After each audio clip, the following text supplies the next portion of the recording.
If you believe the stories, mankind's pride gave rise to the Darkspawn. Countless in number and toxic to all life, Darkspawns search endlessly for an archdemon. When they find one, Darkspawn armies surge up from their corrupt barrows beneath the ground, and a blight begins. Grey Wardens are the only warriors capable of destroying an archdemon, and history always honors the one who sacrifices all to kill the beast. In the fifth blight, the Warden was the hero of Ferelden. Youngest child of Ferelden's powerful Terran Kusland. Betrayal saw the Kusland's ancestral castle burn, and the Terran and his wife slain. Duncan, a Grey Warden, helped the young noble escape to a new life with the Wardens. The allied Ferelden and Grey Warden forces met in Ostagar, where King Kaelin's armies and a host of Wardens gathered, ready to destroy the Darkspawn. But valor turned to despair as Loghain betrayed his king. Kaelin's forces were slaughtered, and the South was lost. The hero, now a full-fledged Grey Warden, survived with the aid of Flemeth, the mysterious Witch of the Wilds. Joined by Flemeth's daughter, Morrigan, and a Grey Warden named Alistair, the hero set out to build an army strong enough to abolish the Blight.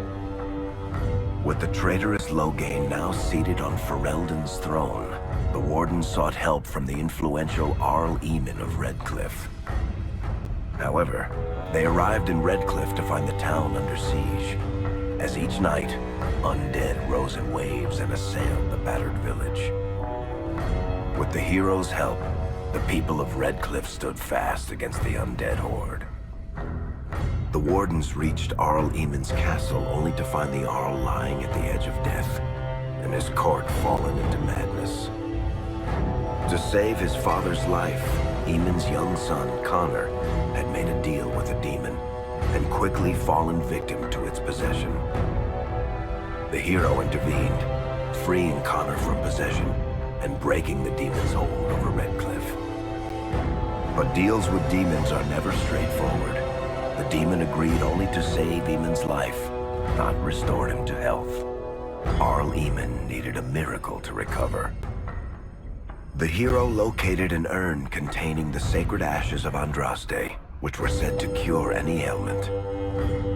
The urn was protected by ancient traps, tests of will, and a dragon-worshipping cult that wanted to twist the urn's power to its own ends. The urn remained pure, but mysteriously disappeared after the Wardens departed. Only the temple dedicated to it still stands. With a pinch of the ashes, the hero restored the Arl to health. Informed of Loghain's treachery, Eamon swore his political and military support. The circles of Magi are bound by oath to aid the Grey Wardens in times of blight. However, Lake Calenhad's tower could offer little help. One of its mages, Uldred, had become possessed by a pride demon and was twisting other circle mages into abominations.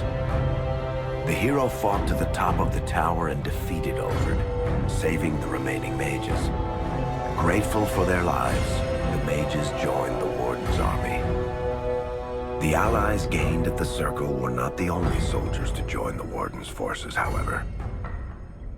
Dalish elves don't usually make alliances, but even deep hatred can be set aside in the face of oblivion.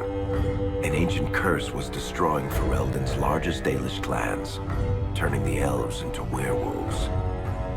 Zathrian, the clan's keeper, claimed that the cure required the heart of the great wolf, Witherfang. Years before, Zathrain himself had afflicted a group of humans with the curse that now ravaged his clan.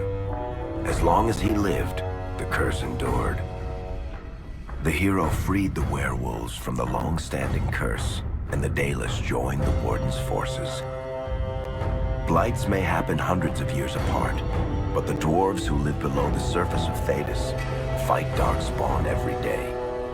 No one is better schooled in battling Darkspawn than the warriors of Orzammar, except perhaps their allies of old, the Grey Wardens. The hero arrived in Orzammar in the wake of King Endrin's death to find political factions fighting for control of the Dwarven capital. Only the vote of a venerated paragon could break the deadlock to elect a ruler, and order the dwarves to honor their Grey Warden treaty and join the battle against the new Blight. The hero set off to find a paragon named Branka, who had disappeared into the Deep Roads in search of a legendary artifact, the Anvil of the Void, created by the renowned smith Caridin to forge mighty war golems. The hero helped Caridin destroy the Anvil of the Void, along with the dark secrets that could trap a living soul inside a mechanical construct. The hero emerged from the Deep Roads with a master-forged crown to bestow the Paragon's favor upon whichever rival candidate would be crowned king. Balin, the youngest son of King Endrin who was suspected of foul play, or Haramont, the aging traditionalist backed by the Dwarven Assembly. Lord Haramont claimed the crown of Orzammar. His traditionalist values keep dwarves first in all things, and safely as far underground as possible.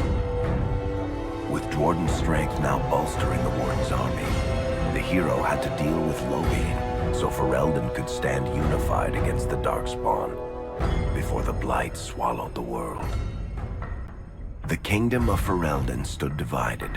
While some nobles supported Loghain's regency, others condemned his inaction against the Darkspawn.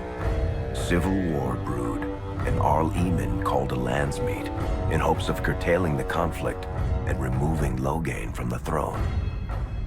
As penance, Loghain was sentenced to join the Grey Wardens and fight Darkspawn until the end of his days. As the Warden's united army massed in Redcliffe, the Darkspawn overran Denerim, laying siege to Ferelden's capital city. The hero's army fought valiantly through Denerim and broke the Darkspawn siege. On Fort Dracon's highest tower, the hero's strongest allies fought alongside the Warden in a final heroic battle against the massive Archdemon. The Archdemon was killed without the sacrifice of a Grey Warden's life. With no Archdemon to lead them, the Darkspawn scattered. Most fled underground, still teeming in number and always seeking a new Archdemon to awaken. The shattered kingdom of Ferelden embarked on a long journey to recovery. In the Blight's aftermath, strong leadership was crucial. Alistair, King Caelin's half-brother, and Queen Enora, Caelin's widow and daughter of Loghain, joined in a political union. Together, they ushered Ferelden into a new era. Ferelden still stands, as obstinate and resolute as the Dog Lords ever are, but the events of the Fifth Blight loom over it as the nation rebuilds. For people across Thedas, legends of the hero of Ferelden remain the nation's brightest beacons of hope during its darkest times.